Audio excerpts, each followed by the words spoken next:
রাসূলুল্লাহ সাল্লাল্লাহু আলাইহি ওয়াসাল্লাম বলতেছেন, হে জুলাইব, তুমি কি বিবাহ শাদী করেছো কিনা? সেই সাহাবী বলতেছে, হে আল্লাহর রাসূল, না আমি বিবাহ শাদী করি নাই। রাসূলুল্লাহ সাল্লাল্লাহু আলাইহি ওয়াসাল্লাম বলতেছে, তুমি কি বিবাহ শাদী করবে কিনা?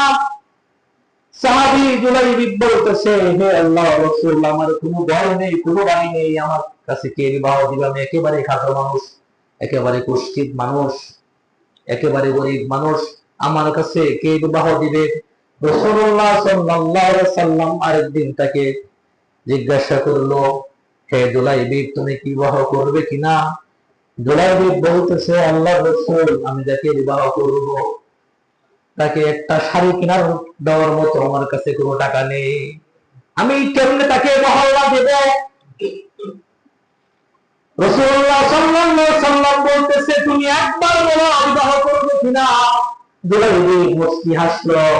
রাসূলুল্লাহ সাল্লাল্লাহু আলাইহি সাল্লাম বুঝতে পেরেছে চোখ টাকা মানে সে বিবাহ করবে।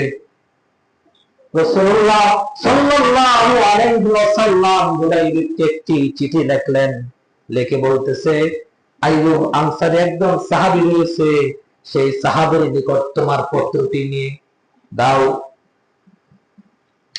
জুলাইব রাসূলুল্লাহ সাল্লাল্লাহু আলাইহি ওয়াসাল্লামের কথায় আইয়ুব আনসারী সাহাবীর নিকট গেল। যাওয়ার পর দরজাতে টক টক করলো, করার পর সাহাবী দরজা খুললো, খোলার পর বলতেছে, তুমি কি চাও, এখানে কেন? তিনি বলতেছে, জুলাইব বলতেছে, রাসূলুল্লাহ সাল্লাল্লাহু আলাইহি ওয়াসাল্লাম এই পত্রটি দিয়ে আপনার নিকট পাঠিয়েছে।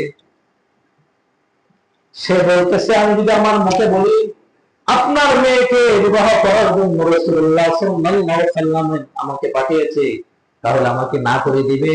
তাই পত্রটি, রাসূলের পত্রটি সেই আনসারী আইয়ুব সাহাবীর নিকট দিল। আইয়ুব আনসারী সাহাবী একবার পত্রের দিকে তাকা, আরেকবার পাত্রের দিকে তাকা, তাকায় দেখে আমার এত সুন্দরী একটা রাজকন্যা মেয়ে, এমন একটু কুষ্ঠিত কালো, তার হাতে আমি কেমনে মেয়েকে তুলে দেই?